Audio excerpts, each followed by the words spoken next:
Hello, all you freedom-loving people. The Supreme Court blocked an attempt to have the massive federal workers reinstated, and not all countries are upset with President Trump's tariffs. India could really benefit from this. Okay, let's get into it. The U.S. Supreme Court gave the Trump administration another major boost on Tuesday. The justices struck down a lower court order requiring the Trump administration to rehire thousands of laid-off workers. Immediately after taking office, President Trump and advisor Elon Musk began a major effort to shrink the federal bureaucracy and reshape the federal government. As a result, they have been sued by several labor groups and unions. On March 13th, U.S. Judge William Alsup of San Francisco issued an order requiring 6 federal agencies to reinstate thousands of terminated probationary employees prior to a final judgment in the lawsuit. These 6 federal agencies included the Departments of Defense, Veteran Affairs, Agriculture, Energy, Interior, and Treasury. Government attorneys argued that lower courts overstepped their authority by ordering the reinstatement of probationary employees. The majority of the Supreme Court ruled that the plaintiffs, 9 non-profit organizations who had sued to reinstate the employees, lacked standing to sue. In the order, the Supreme Court said the district court's injunction was based solely on the allegations of the 9 nonprofit organization plaintiffs in this case. But under established law, those allegations are presently insufficient to support the organization's standing. President Trump's reciprocal tariffs have sparked fear and anger around the world, but not everyone is against the tariffs. One major economic player sees this as a once-in-a-lifetime opportunity. He says that the root of the problem is Beijing's ascension to the World Trade Organization, and a major economic player now is India. Speaking at the India Global Forum in Mumbai on Monday, India's Commerce Minister, Piyush Goyal, said that the world is at a historic moment. India is well placed to turn the current situation into an opportunity.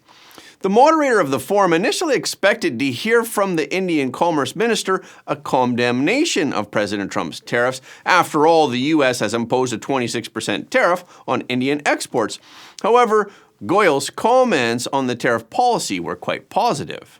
26% tariffs for a friend who stood by the U.S. and possibly helped to counter China's growing dominance in the world.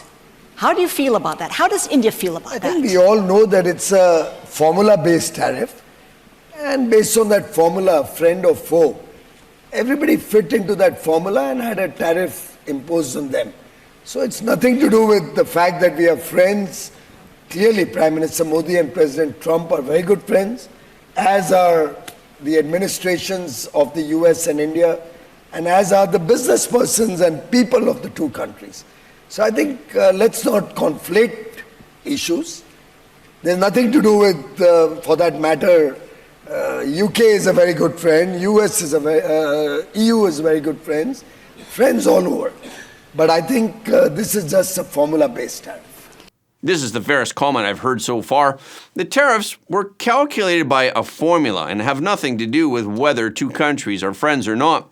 The moderator obviously did not expect India to be so calm, so she went on to ask whether the policy would turn to deglobalization.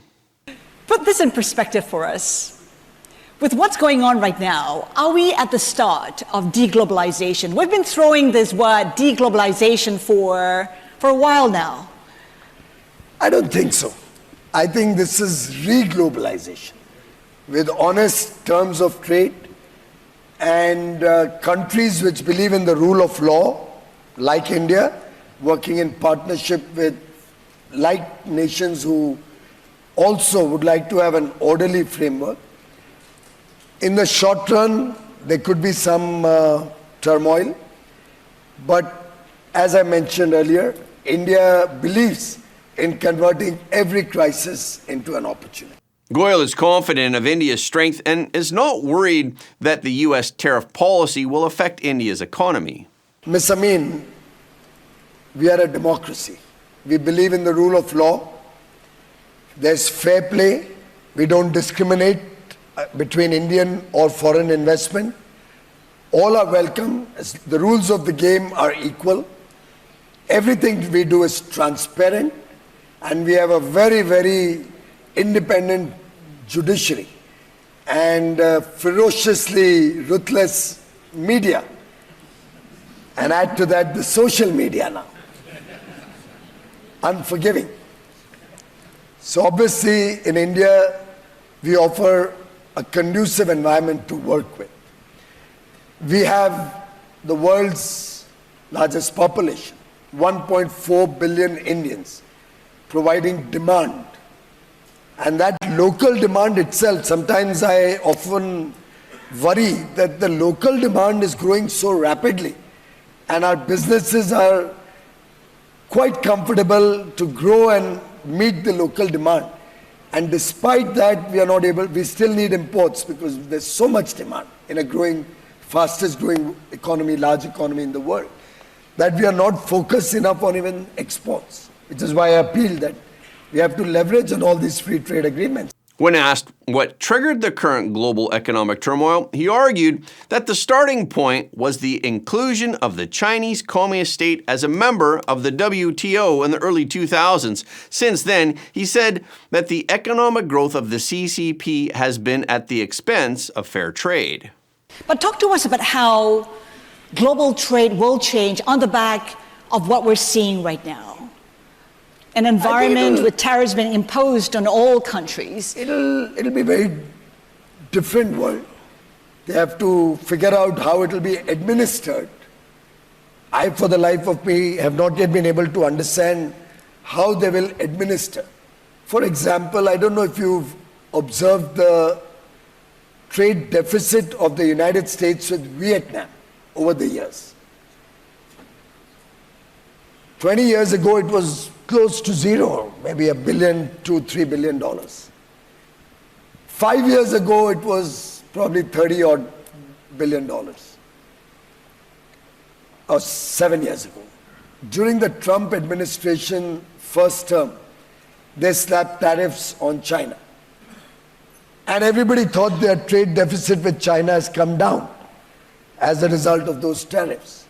What we only found was that there was a trade diversion, and the deficit from Vietnam has grown by the equal amount by which the deficit fell from China. So I think we've not heard the end of the story. We still need to see how trade diversion from countries who do not believe in fair play or transparency can be safeguarded against. We in India believe very strongly that we will stick to the rules of the game, and we believe that in the long run, ethics and honesty in operations always pays off. Regarding the criticism that tariffs are protectionist, Goulet argued that the tariff policy is a last resort since not every country follows the rules. So we are a country that believes that bilaterally we can work together with countries which have fair trade practices. And then we don't need this kind of protection. Indian industry is very competent. They can beat any competition in the world if everybody sticks to the rules of the game. It's the irregularities or the unfair trade practices where we need to protect through tariffs.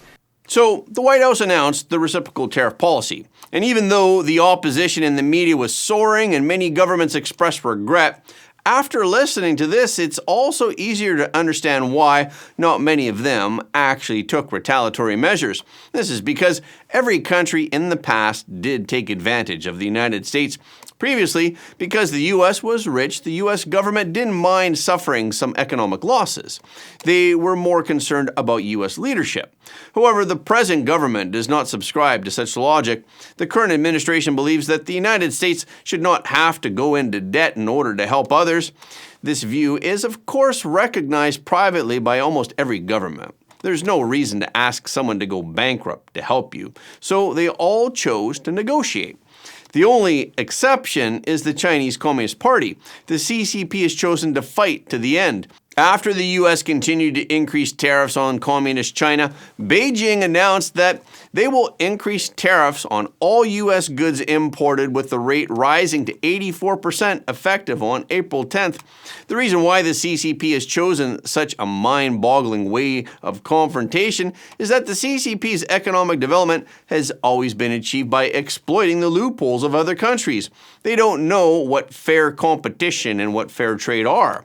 In their mindset, no matter how they do it, as long as they can take advantage of other people's interests, they will be successful. Therefore, instead of focusing mainly on improving technology and enhancing competitiveness, the CCP's enterprises are focusing on how to maximize their own interests by taking advantage of the kindness of the other party. The second reason is that their government is not elected by the people, so they can ignore the interests and wishes of the people. However, the democratic governments in the West cannot disregard the voters. As long as there are fluctuations in the economy in the short term, the next election will be affected, so the leader of the government would not be able to get reelected. Therefore, it's very difficult for Western leaders to fight against the CCP because they want to preserve their position. So President Trump is certainly an exception. He didn't become president to enjoy power. He has absolute power in his own company, and he doesn't need to be president to make himself rich. He has more than enough wealth of his own to enjoy. The CCP miscalculated during President Trump's first term, and they got clobbered by President Trump back then also. But with the years of experience in dealing with the Western world, they have avoided the losses of the trade war by detouring to a third country. They believe they have more experience this time, and they have been actively adjusting their policies to open up markets in other countries over the past few years. The One Belt, One Road initiative is the product of this mentality. But what they have not taken into account is that other markets have also become very wary of Chinese exports to their countries, including some of the ASEAN countries. This is what India's Commerce Minister has to say about it. If you're laying the red carpet for the likes of Tesla, why not accept a company like BYD, which is looking for a domestic partner in India to do EVs? Well, we need to be convinced that they will work by the rules of the game. And several unfair practices which are gradually coming to light as more and more companies come to us with what's happening, the kind of dumping that's happening.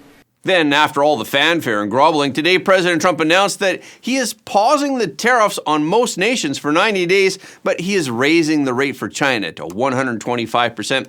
President Trump wrote on Truth Social that he authorized a 90-day pause and a substantially lowered reciprocal tariff during this period of 10%, also effective immediately. As a result, $3.5 trillion was added to the stock market almost immediately after the announcement. The countries that had the tariffs dropped are those that reached out to the White House to negotiate a trade deal. In total, this includes over 75 countries. President Trump explained that these are the countries that have not retaliated in any way, shape, or form against the United States. President Trump also said that he would be raising tariffs on China's goods to 125% after the Chinese regime said that it would impose higher tariffs on U.S. products. Also today, Treasury Secretary Scott Bessent warned other countries not to align themselves with the CCP on trade. Bessent delivered the warning at the American Bankers Association in Washington. He said that seeking closer ties with Beijing would be cutting your own throat. Bessent also said that this was President Trump's plan all along to put China in a bad position. So it's hard to say whether the CCP can escape the disaster this time, so we'll keep a close watch on the development of this situation. In 3 weeks, Canada will choose their new Prime Minister. The two main rivals, the Conservative and Liberal leaders, were busy holding rallies on Monday. The Conservative leader, Pierre Poilievre, who had been slipping in the polls after being dragged down by President Trump's comments, got a big boost at the rally. Former Canadian Prime Minister Stephen Harper attended the Conservative campaign rally in Edmonton with Poilievre, endorsing Poilievre in front of the rally crowd. You know, friends, I am in a unique position in this federal election. I am the only person who can say that both of the men running to be Prime Minister once worked for me. And in that regard, my choice, without hesitation, without equivocation, without a shadow of a doubt, is Pierre Poilievre. Stephen Harper is one of Canada's longest-serving prime ministers. He was prime minister from 2006 to 2015. He successfully led the country through the 2008 global financial crisis, and he won international acclaim. Harper didn't just make a brief appearance. He introduced Poilievre with a speech nearly 10 minutes long. He expressed his strong support for Poilievre to loud cheers and applause from the audience. He emphasized that Canada is in dire need of change and that Poilievre is the leader who can bring change and who can lead the country into the future. But we will only get there with leadership. From a person who has an actual policy plan, from a person who has been right on all the big issues for a decade, and a person who has the energy and, yes, the youth to take us forward into a better, stronger, and more united future. That person has been my colleague, he is my friend, he is our leader, and he is the next Prime Minister of Canada, Pierre Poilievre, and Anna. There's a great deal of discontent with President Trump among Canadians currently, but Harper says that President Trump is not responsible for Canada's problems. That our country faces today another historically challenging time in the form of the Trump administration. There is no sugarcoating that. But the bulk of the problems that afflict our country, falling living standards, declining employment and housing opportunities, rising crime, the growing divisions between our regions and our people, these were not created by Donald Trump. They were